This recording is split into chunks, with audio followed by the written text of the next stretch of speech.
The INTJ Myers-Briggs personality type is the third rarest personality type in the population, making up only 1 to 4% of all people. Known for being analytical, logical, and independent, they are often pioneers of original ideas and thoughts. Today, on How to Charisma, we're going to take a look at 6 things you should never say to an INTJ. Number 1. Surprise!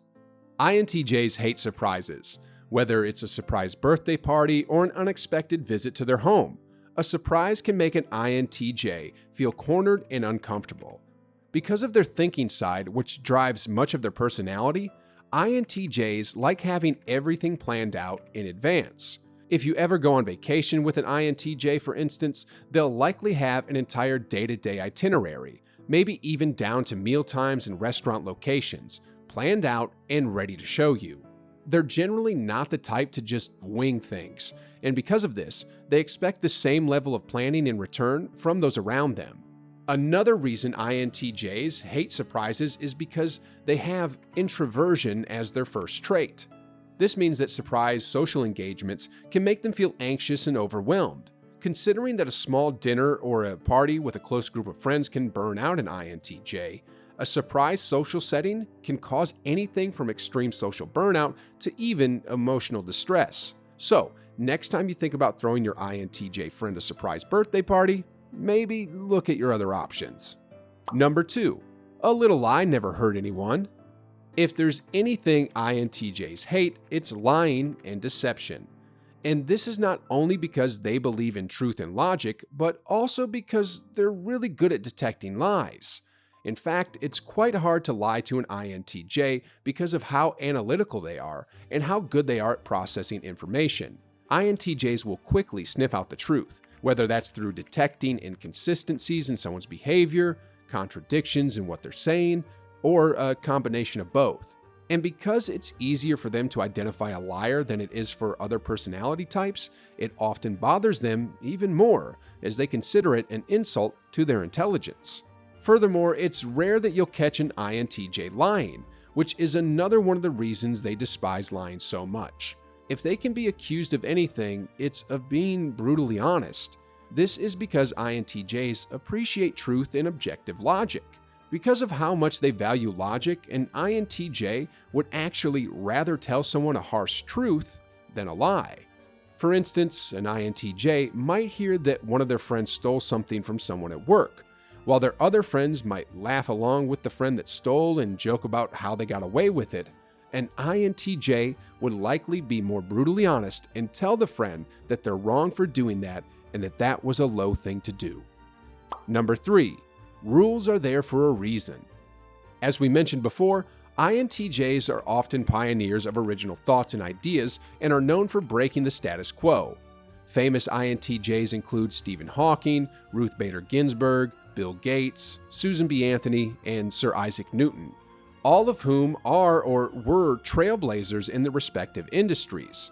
Because of this attribute, INTJs hate being told that they should do something just because it's always been done that way, or that they should follow the rules blindly without questioning why they exist.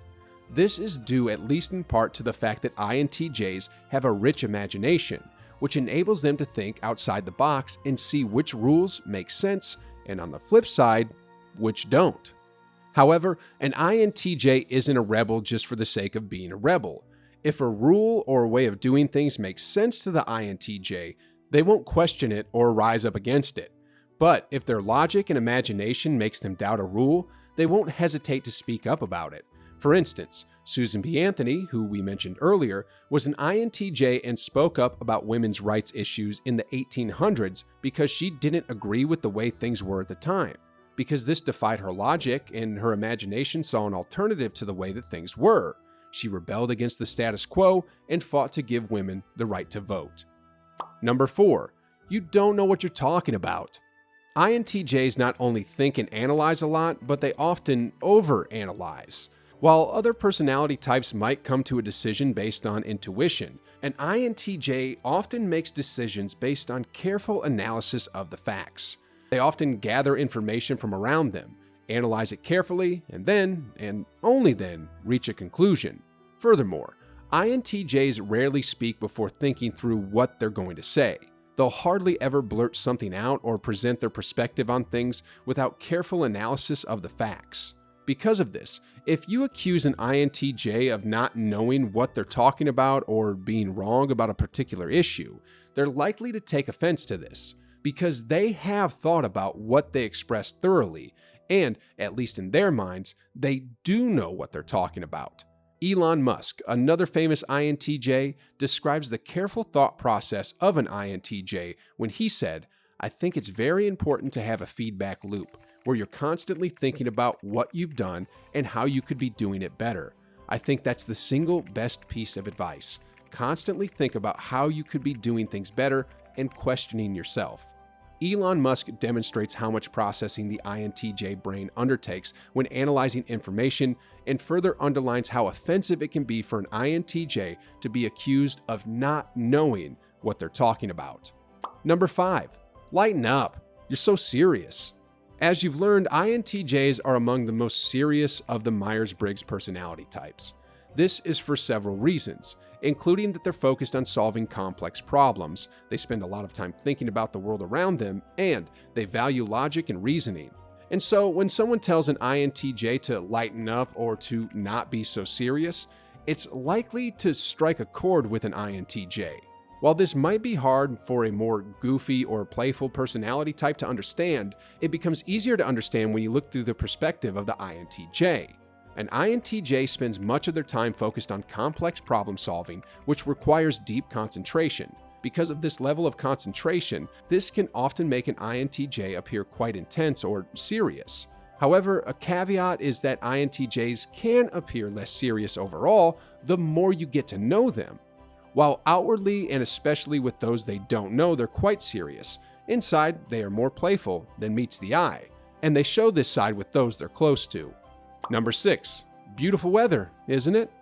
If there's one final thing you should never say to an INTJ, it's anything that has to do with small talk. As we've seen, INTJs appreciate honesty and the ability to go deep, whether that's with problem solving or conversations.